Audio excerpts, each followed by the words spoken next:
And our shout out to our another gold sponsor for the past session, the surgical fusion technology. And right now, it's a great segue to transfer our topics and discussions, passing on to our international community.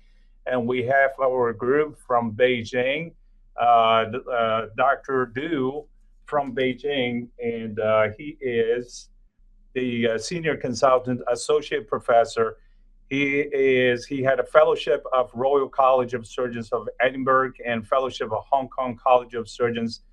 And he and his colleagues from China and Italy, Dr. Filippo, they're going to share us with their experiences in Ilizarov surgery and how they tackle with most complicated surgeries that I have seen.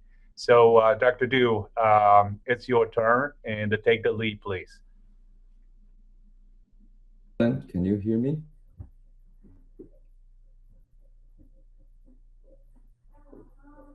Okay, and thank you, Alan, for having me here in this wonderful online meeting, and thanks for Selene and Edna for this organizing such a good, wonderful event for us to share.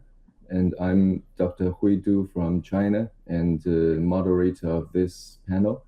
I will introduce myself during my speech. Before that, I will introduce the other two panelists.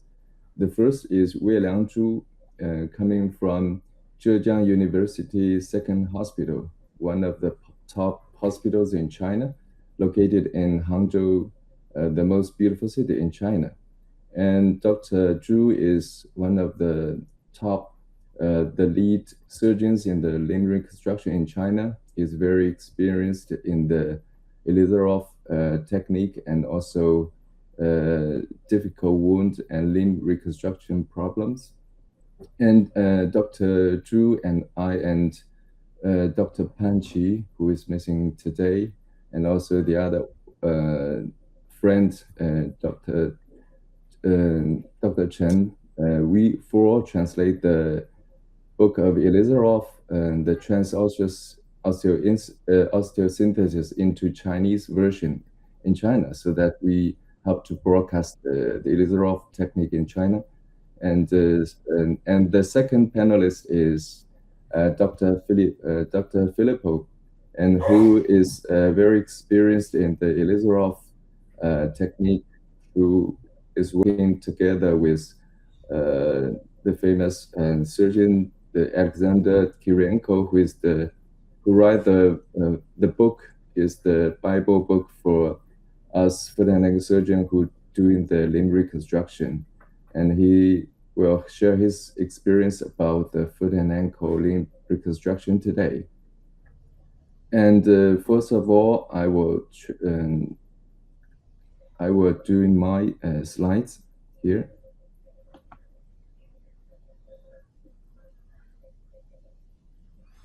I'm talking about the complications of the foot and ankle and Ilizarov technique, this is a very common problem, but sometimes we will overview this problem, is the ankle impingement.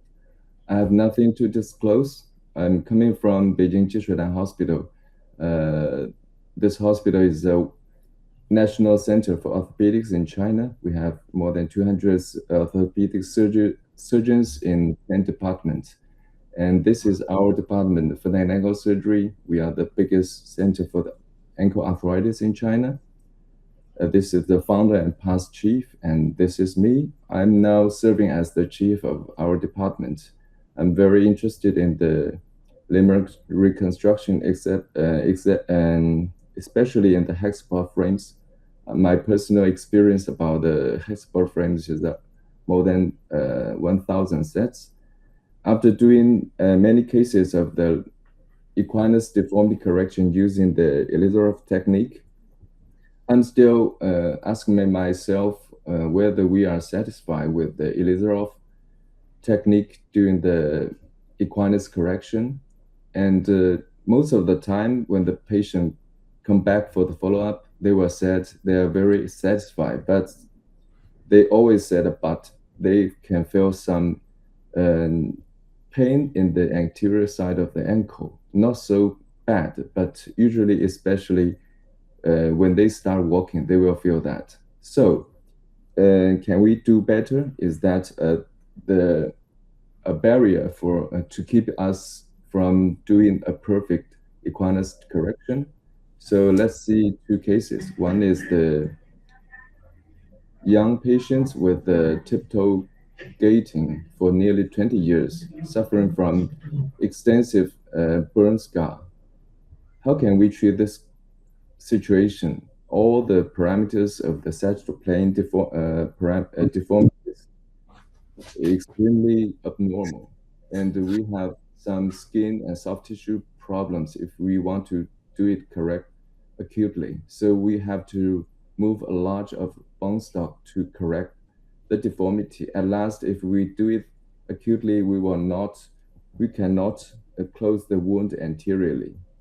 So when we go to the Bible book from Dr. Kirienko, we found the Ilizarov developed a lot of different methods to treat the foot and ankle problem. One of them is the U osteotomy.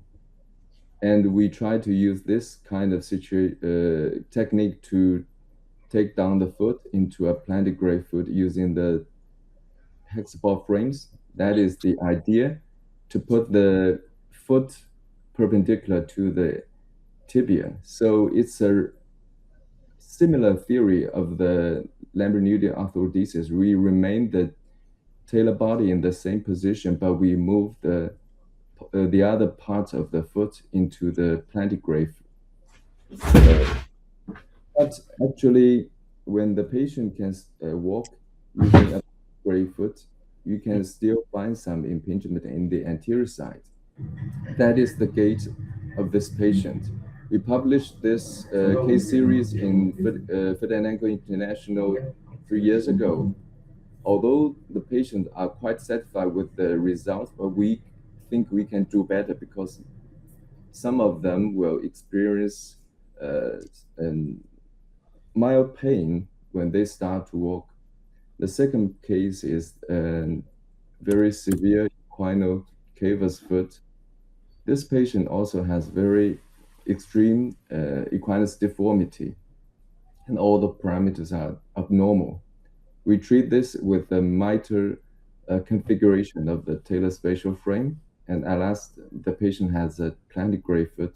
Still, all the parameters are normal, but we can see there is still some anterior osteophyte, and the patient can feel some mild pain when she starts to walk, but usually will alleviate after 5 minutes of walking. So I checked for the Ilizarov textbook, found that in his cases, the anterior impingement is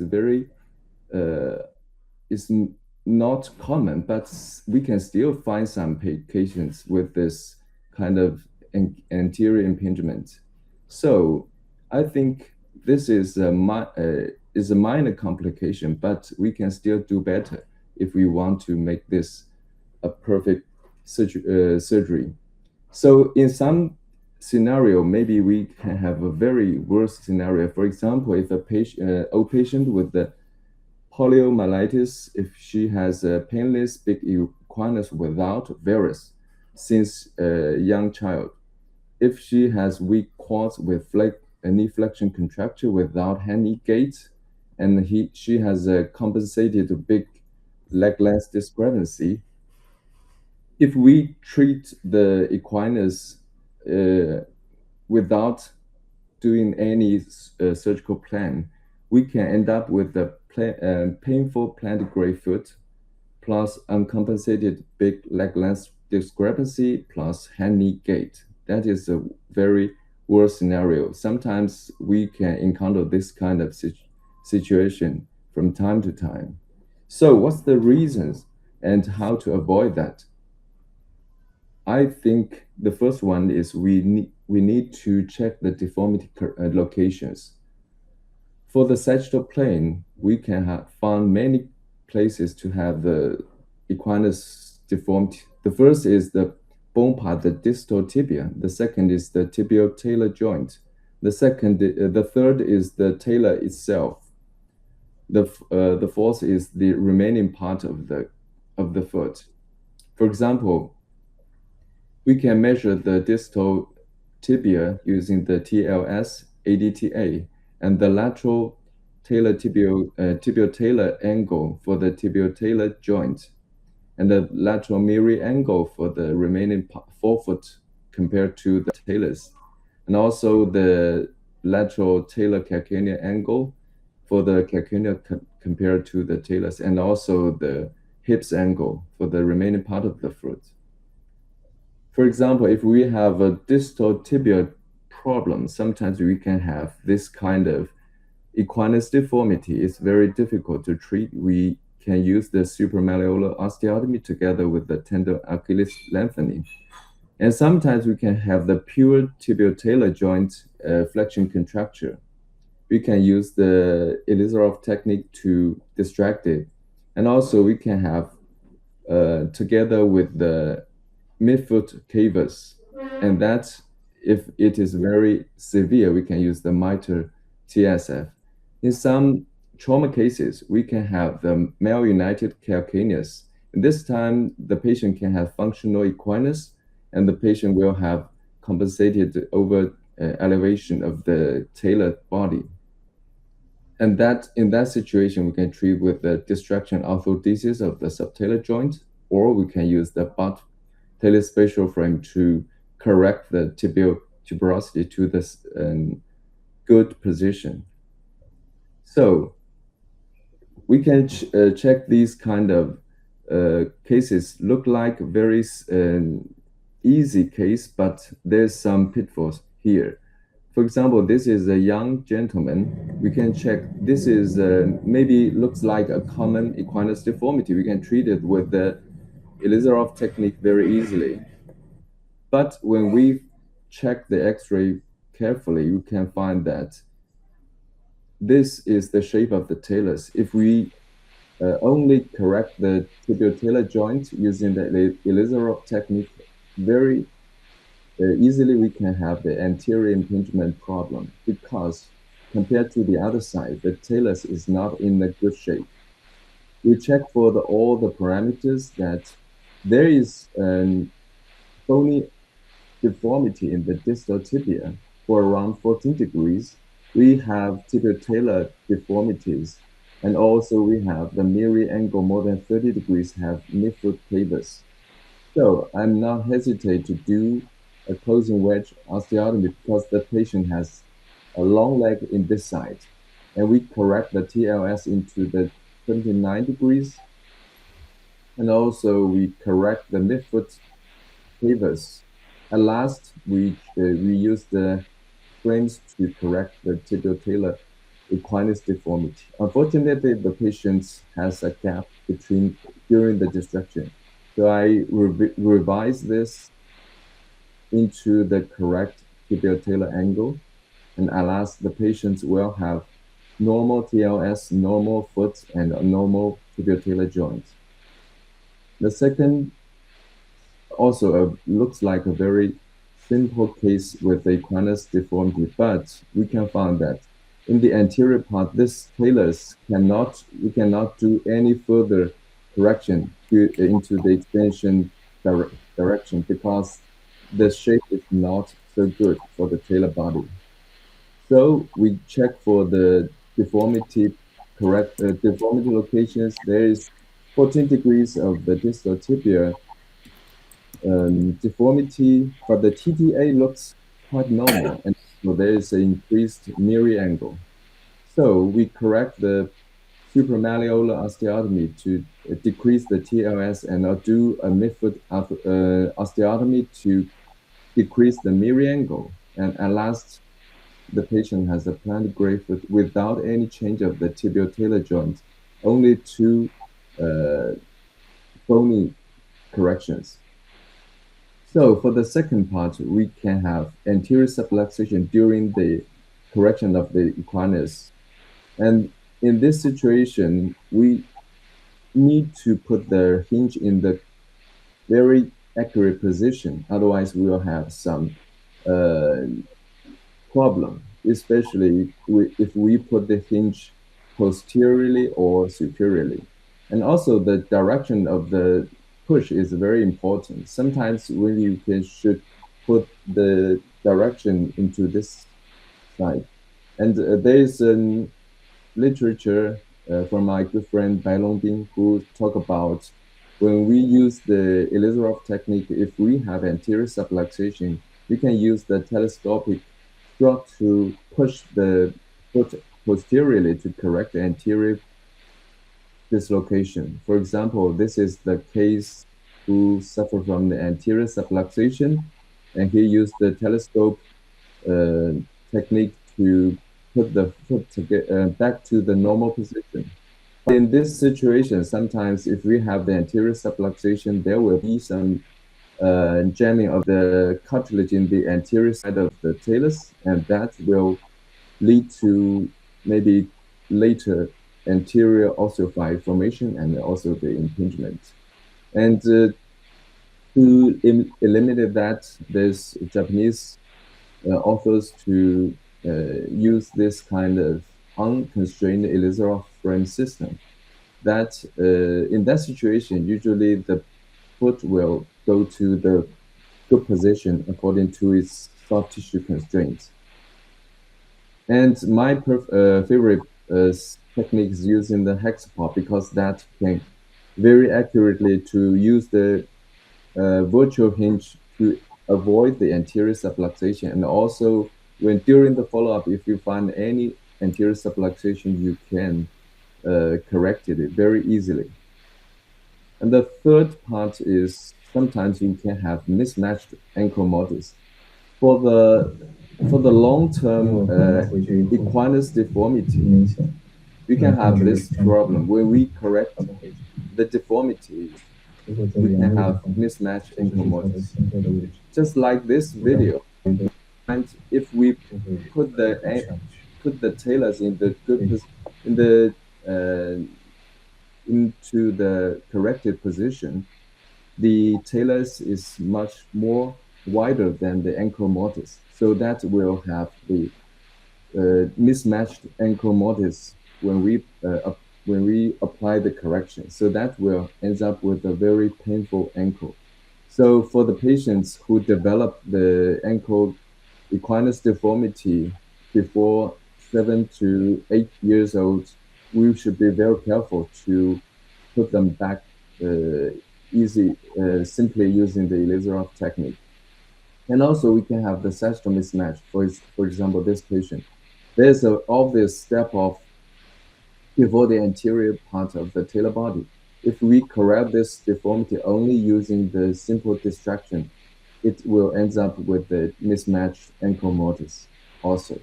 So in that situation, if the patient has very rigid foot, usually I will not hesitate to use the new osteotomy to correct the foot, or I can do, if the patient has very degenerative ankle joint, I can correct the deformity and do a second stage arthroscopic fusion for that patient. And the last part is the rehab, because many of the time the patient will not walk during the frame on.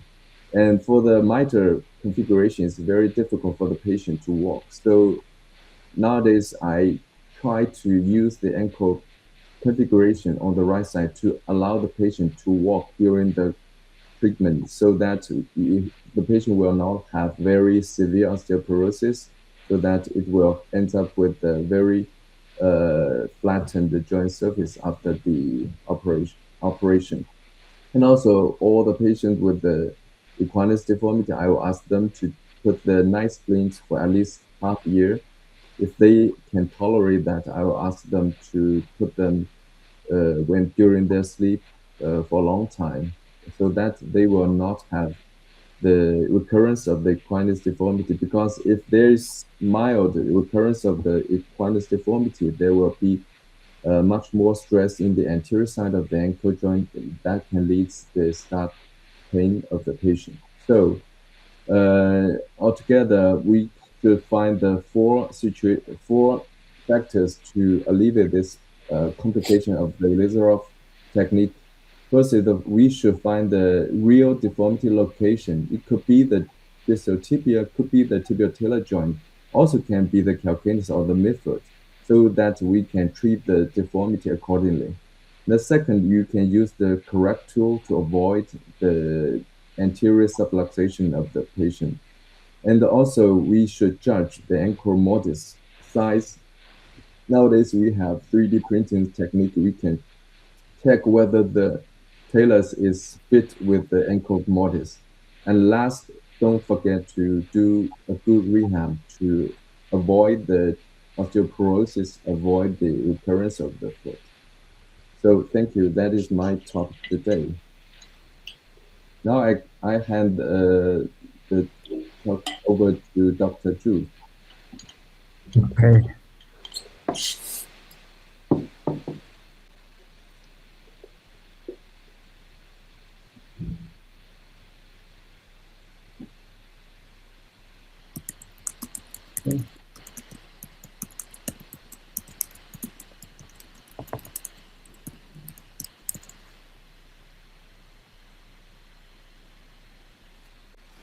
We to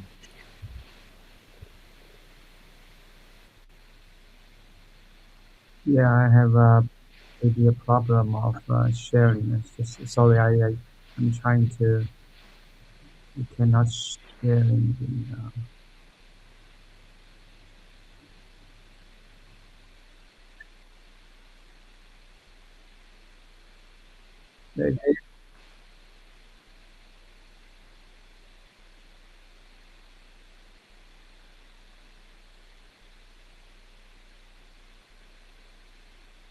No.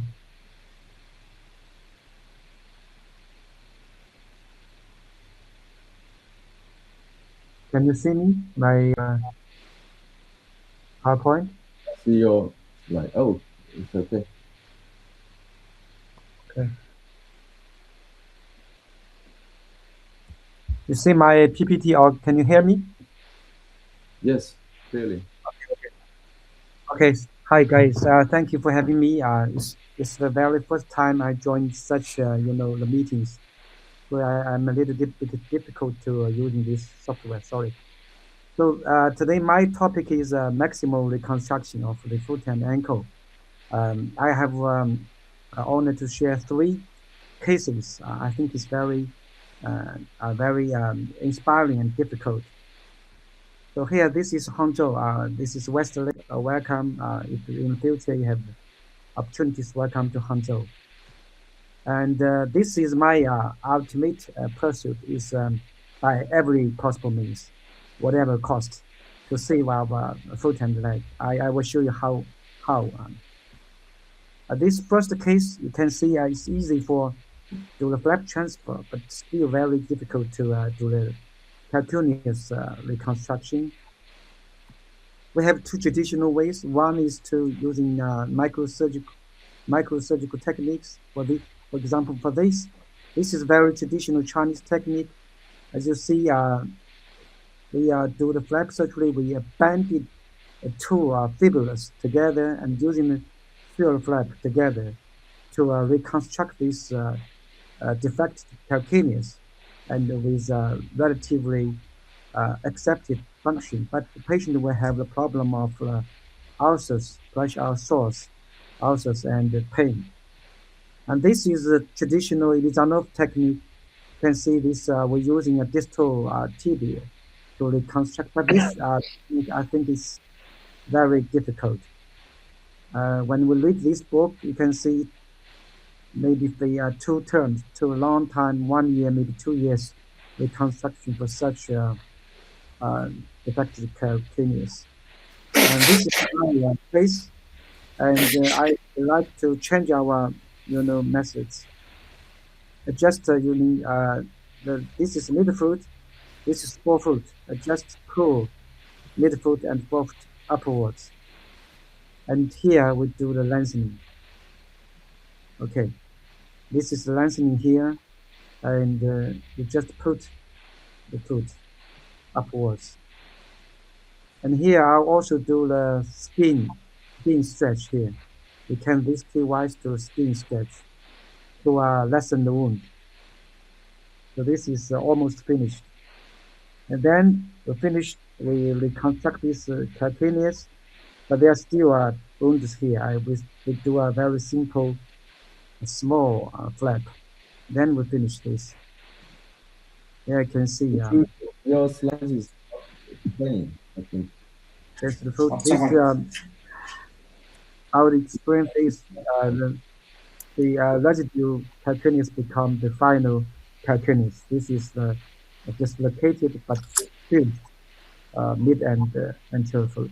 Okay. So this is another case when we facing very difficult situations. We sometimes ask ourselves why always bone first? Why the bone anatomy is so important? Actually, I do not think it's so important as a soft tissue. Okay. Sorry.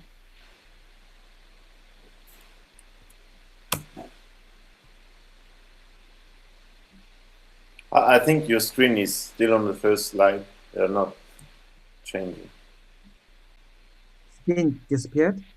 The first, yeah, now we can't see anything. But okay, but I cannot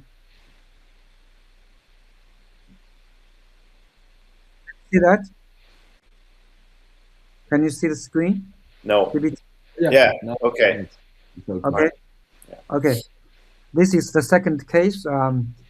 72 years old, because very old, and it's very. I think it's very challenging to do, risky to do the free flap surgery, and the patient refused to do the amputation. Then why?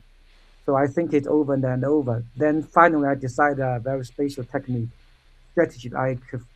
You can see here we have this patient is diabetic foot, so it's very difficult to treat, even for skin grafts. So that's my strategy. I just how to solve the problem of this exposed bone without a flap. I will cut this bone and do shortening, and I will using this residue skin to create a deformity to keep this preserve this foot. You can see I did the shortening, so I finished this, and then I was using the to make a normal foot become a club foot.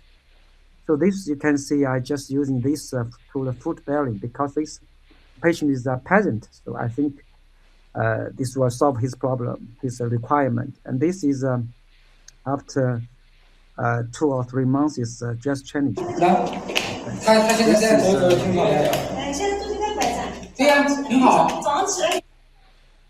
can see this is acceptable gait. When I finally asked him to do the deformity correction, but he refused to do the deformity correction. He says it's enough without pain. You can see here we do the shortening and using the residue 4 foot of skin. Okay. This is a femonomy.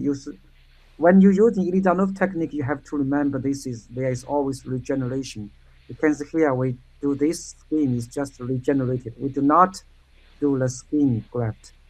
So yeah, it's very interesting. So shorten first, lengthening later. We will make a normal foot to do deformity. Okay, this is my attempt to saving a very seriously injured, the distal leg. You can see, yeah, several debridements and to save the residual skin, just like this. So I need to do the skin stretch and do the deformity correction, debridement, and this is fractured here. I'm trying to save this residue part of the talus and the calcaneus. So we do the cross leg flap. Okay, and here is the vessel pedicle. You can see the finished the muscle flap. Here with this technique, we call this nose ray, nose like cow nose drainage. no syringe drainage. It helps to the irrigation, using very simple technique. And this is almost finished. You can see. This is the patient's original fruit skin, so it can bear fruit, and the others skin grafts. 对，好，走过来。 Yeah, when he's wearing a shoe. So sometimes we takes when we just forget the anatomy and put vessels and soft tissue first. Yeah, this for this salvage, I think we need various techniques combined together, like microsurgical and Ilizarov technique and the internal fixation technique and the drainages. Sometimes we're using cement coverage. Okay. Yeah, of course, we are considering some, amputation and prosthetic. This is, I think, is American very advanced technique using implanted here into a bone, and here is the sense feeling. But in China, we do not have these processes. This I will show you. I accompanied with Dr. Jason from HSS. To visit our Hangzhou's brain company. This patient is using this process very cleverly. Okay? But when I checked his forearm, you can see this is first. He has a feeling of his skin. Is he your patient? No, not my patient. I'm not sure. So I think even the most advanced process, we have a problem of the original sense. It means I means the original sense of the part, the body part. So is the foot and ankle. It's still a sex organ or a psychological organ. It's not only for foot bearing. It's not only for walking. So that's why we are trying to save the bodies. Yeah, sometimes we have to consider a lot about saving this foot and ankle. Okay. Yes. Thank you. I will leave more time for later speakers. Thank you. Thank you, Dr. Zhu. Now it's your time, Filippo.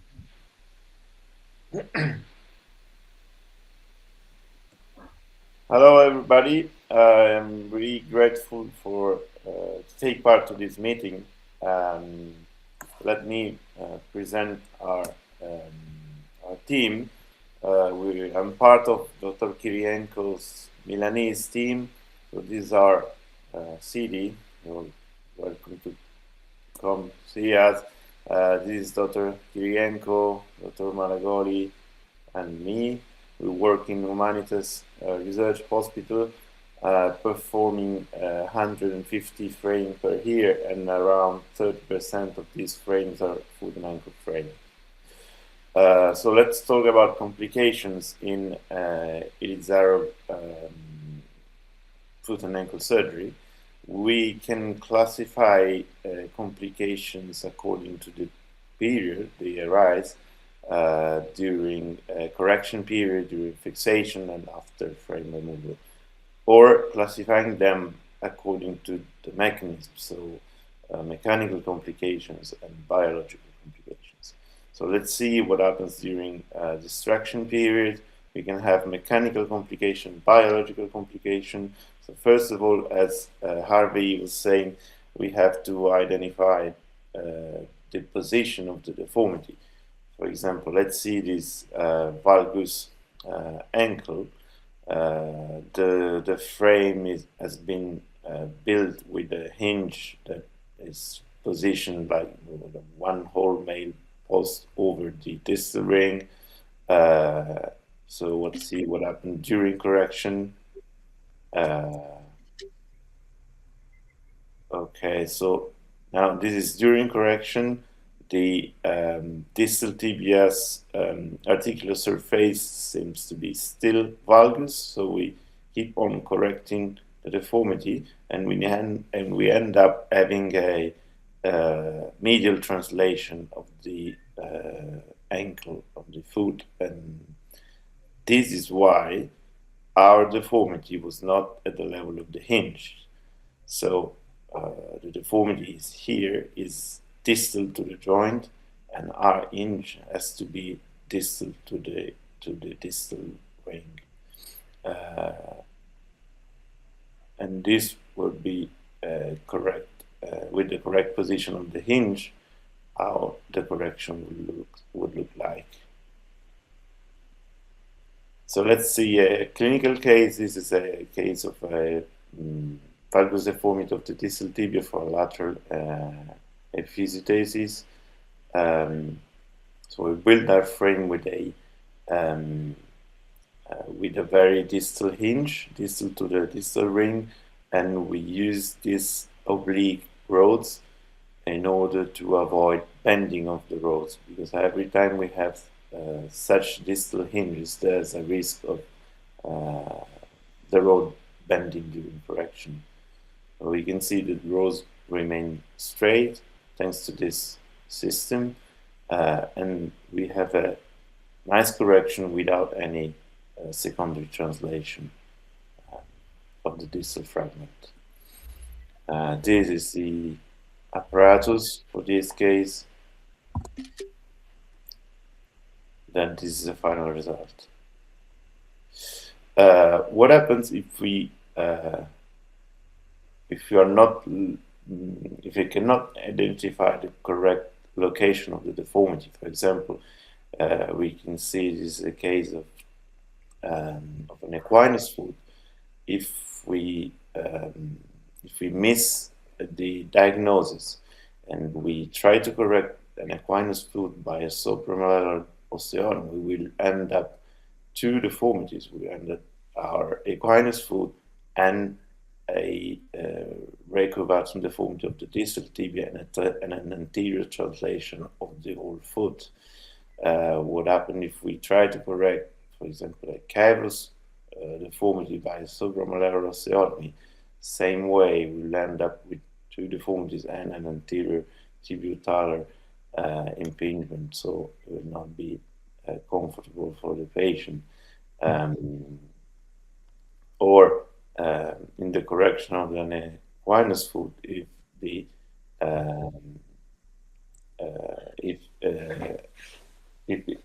more the equinus is severe, the more we'll end up severe secondary deformity that is created by our treatment.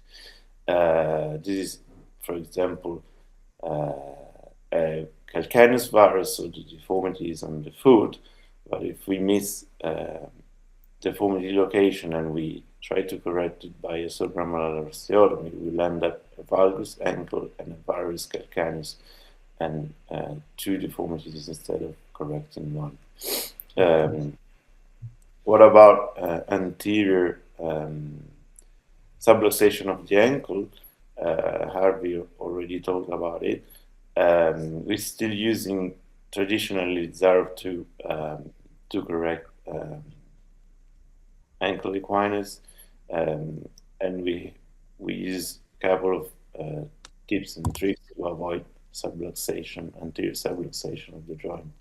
So always position pushes and traction rods tangent to this circle that has its center on the center of rotation of the talus. If we don't do this, for example, if our anterior rod is not inclined this way but is inclined more anteriorly, this will pull anteriorly the whole foot, the talus, and this will create an anterior subluxation.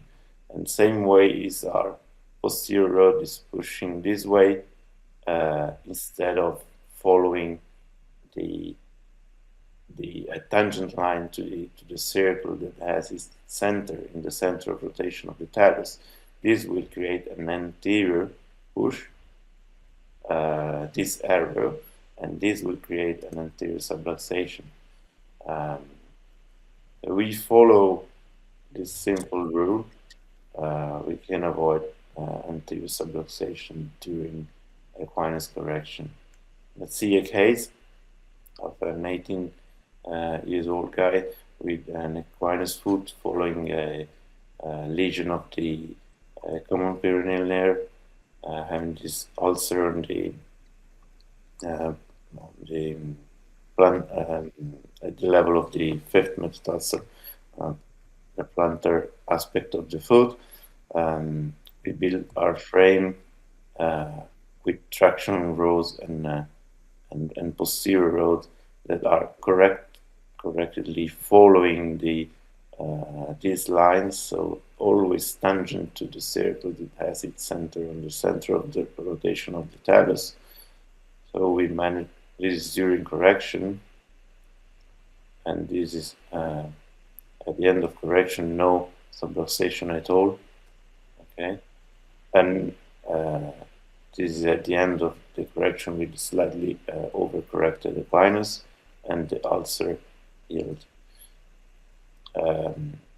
Other possible subluxation of foot joints are mid-tarsal subluxation. So when we correct abduction of the forefoot, we have two very important rods working to correct this deformity: the medial plantar rod and the rod that is abducting the T module, the translation rod for the T module that has to work properly and in the good proportion, the one compared to the other. What happens if we lengthen too much the medial plantar rod and not fast enough the rod translating the T module laterally? We'll end up with a medial subluxation of the forefoot. On the contrary, if you are lengthening too much the rod translating laterally the T module and not lengthening enough the medial plantar rod, we'll end up with a lateral subluxation of the forefoot. Let's see this case of a 9-year-old with clubfoot recurrence. This is the picture before correction. So we have these two rods that has to work properly together to achieve a nice result of a slightly overcorrected foot and no subluxation of the forefoot. You can see the X-rays at the beginning, before frame implant, and at the end. It's nice, slightly overcorrected foot, and the result at the end of the treatment, and no subluxation of the forefoot. What about other mechanical complications? Can be loosening of the wire. So we always use counterpointed olive wire, and we recently started to use even half pins in the calcaneus, especially self-tapping conical 5 millimeters half pin, and this prevent most of the cases the loosening of the half ring. Then there could be, especially in case of this side-shaped osteotomy, a problem of impingement, a bony impingement at the level of the correction, and this, of course, depends on the position of the hinge. So we have to correctly plan the position of our hinge in order to avoid impingement during correction. So a hinge at this level would create at the end of the correction an anterior impingement. What happened during the extraction period, from the biological point of view, probably the most frequent complication and is I don't know if still makes sense to define pin tract infection a real complication.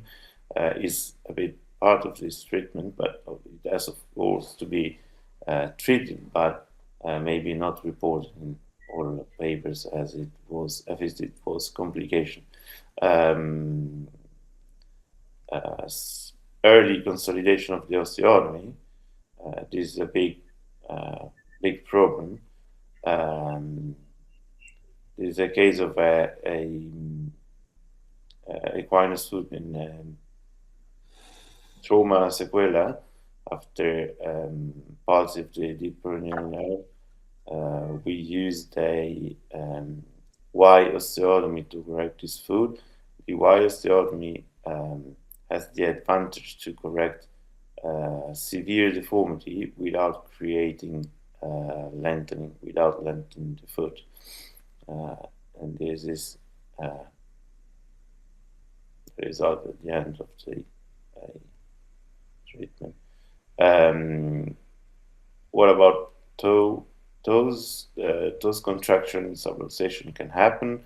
So this is why when we perform big corrections, we always fix toes with wires, with medullary wires connected to the frame.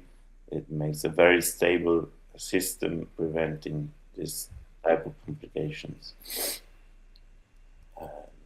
Of course, can be skin problems, skin issue, tension, and necrosis.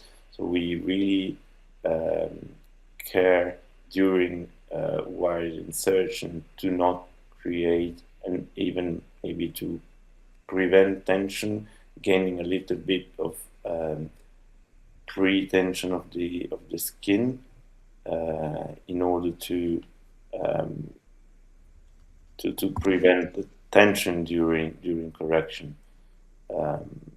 And of course, as everyone, we have osteoporosis during the extraction period, during fixation, and even after frame removal. This is a complication that is maybe prevented. Just what we do to prevent osteoporosis is, of course, never use frames that prevent the patient to weight bear.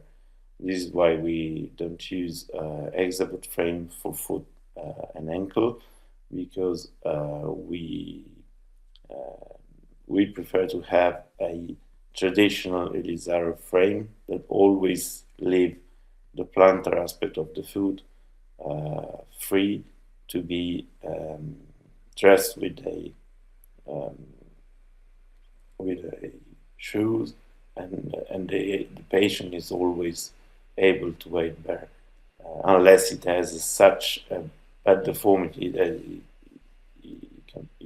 for example, is tiptoeing, so he has to wait at the end of the correction, but then the patients are always able to weight bear with this kind of frame with two half rings.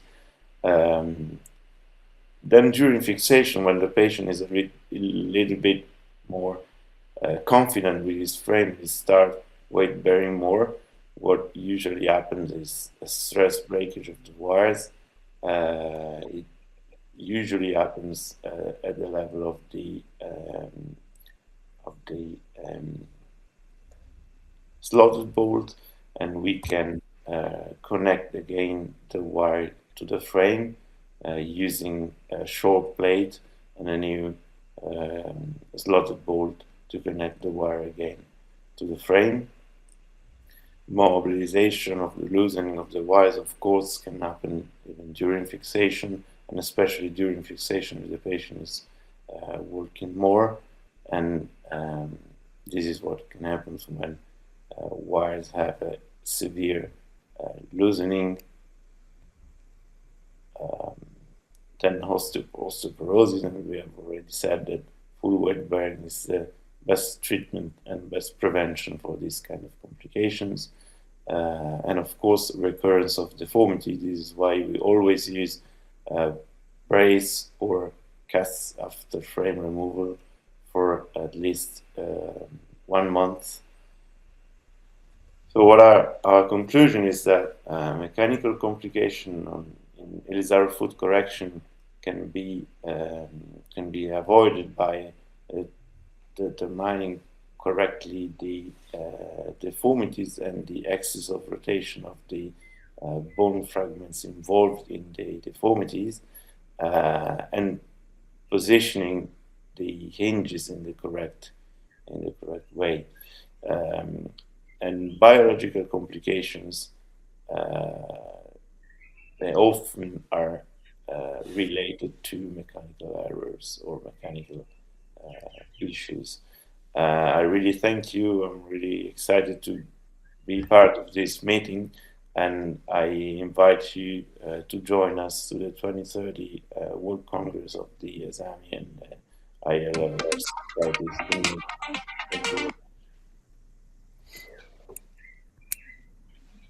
Thank you, Filippo.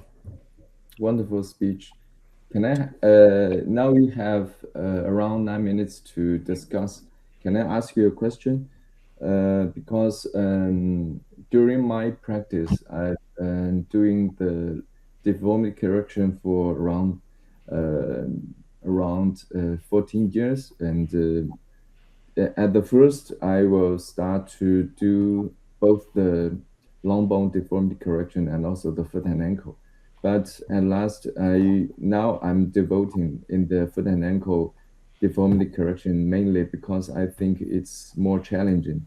Because I found that if you treat the long bone deformity using the Ilizarov technique, most of the time the patient will be very happy and nearly go back to a normal person. But sometimes for the foot and ankle deformity, sometimes the patients still have some functional problem, even though we put the foot in a very good shape. So that is why I'm talking about the ankle impingement problem, because some of my colleagues, in our department, only mainly focus on the more of the deformity, challenging deformity using the external fixators. But many of my colleagues, they refuse to using the external fixator.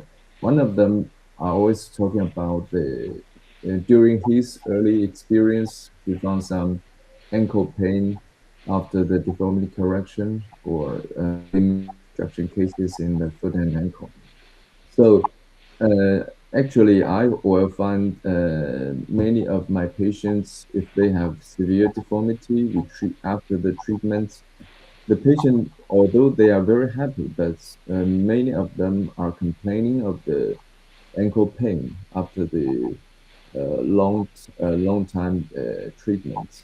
So, Filippo, because I'm a very big fan of Dr. Kirienko, I read the book for many times. So I ask you about your experience about your experience about the anterior impingement and ankle pain after the foot and ankle deformity correction, and what's your incidence and what you treat? What's your tips to avoid that situation? Okay, yeah, as you saying, Dr. Kirienko's book is a book that has to be read a few times to understand everything. It's very hard to retain all tips and tricks. I'm really honored to work with him every day, learning something more. I mean, our patients with complex foot and ankle deformities, of course, are complicated patients, and there are few patients that are still, I mean, as you said, although they're happy having a good shape of their foot at the end of the treatment, there are few patients still complaining of some pain, but I would not say that this is all the time at the level of the ankle, and not. I don't think we have really an issue of anterior impingement of the ankle in so many cases. Mainly, I think patients maybe have prolonged pain due to local osteoporosis. This is, of course, a big problem for us. It happened quite frequently. I would say that at least 30% of patients has a severe osteoporosis with pain after even 4, 5, 6 months after frame removal. This is especially in big corrections. But then maybe in some of the cases that you have shown, we would have done a close correction and then fusion, maybe even plantar fusion. So maybe this can be the problem. This can be why patients has pain after treatment. Okay, thank you, Filippo. How about your experience, Dr. Zhu? Is the ankle pain worrying you after the equinus deformity correction? Yes, sometimes. I treat many clubfoot before. There's one. We have 3 minutes. One thing I would suggest you is to pay very careful attention to the anterior talar subluxation, the width of the proximal talus. You understand me? Sometimes it is not about the subluxation happens not only because of the direction of the pull and push force, not only about the position of the hinge. It is sometimes just because the width of the proximal talus is wider than the distal tibia. That's whatever you trust. You have to maybe consider in the future, consider how to narrow the talus, just like the DDH, DDH surgery, narrow the femoral head. You just need to narrow and reconfine the talus. That may be a better match. That's what I think. Totally agree, because in my slide I show a video which I make a 3D printing model for the patient. The patient has the equinus since he is 6 years old, and when I put back the talus into the normal position, then it will jam into the ankle mortise. It will make the ankle mortise widen. So that is the real challenging problem sometimes if we want to relocate the ankle joint for this kind of young patients. And also I feel it's very pity if I want to fuse the ankle joint for the young, maybe 25, 30-year-old patient. If we have to relocate the ankle joint, we must either narrowing the talus or widening the ankle mortise. Maybe that is the solution, but I'm not quite sure whether that is can have a long-term good result. So it's such a happy time to talk to you guys about this Ilizarov challenging, and hope we can make a union in the 2030 in Milan. So that will be another happy time, just like 2024 in Beijing. Yes. Was amazing. Thanks a lot, guys. Thanks a lot for this great session. Yes, Harvey, there is probably we have 1 minute to answer. If you cannot answer right now, probably I have the audience to contact you. There is a good question here. So for the equinus correction, after you correct, which indication make you to decide that you need internal fixation? And what is your recurrence rate for the correction of equinus with Ilizarov? Very good question. For some of the situation, I will try to use the extreme deformity to use the external fixation to correct it. And last, I want to use the minimal invasive technique to fuse the joints. For example, if we have a hemangioma fava lesion of the patient with the recurrence for the equinus deformity for several times, or we have a complete and missing of the anterior muscle power, and we don't have a good source of the tendon transfer, and or we have a very extensive scar or some of the very degenerative ankle joints. If the joint is still salvageable, usually I will not fuse that, and also most of the time I will not change to the internal fixation. Most of the time in my slide, I will choose both the internal fixation for the acute correction and together with the external fixation for the gradual correction. Most of the time, 95% of the case, I will not change the external fixation into the internal fixation. Only I will use combining these two techniques, gradual and acute correction, because nowadays I find that if you acute correct most of the deformity, then you use the gradual correction to maintain the deformity, to maintain the correction, and also relieve the residual problem. That will shorten the treatment period and make a good function of the foot. I try to avoid extended long time of application of the frames. So that is my answer. All right. Alan? Thank you. Exactly the same as Arvi said. Try to gain as much, I mean, the best correction possible in the OR, and then a gradual correction for the remaining deformity, and no conversion to internal fixation. Okay. I mean, 6 to 8 weeks after the correction ended, the frame is removed anyway. So I think it. Okay.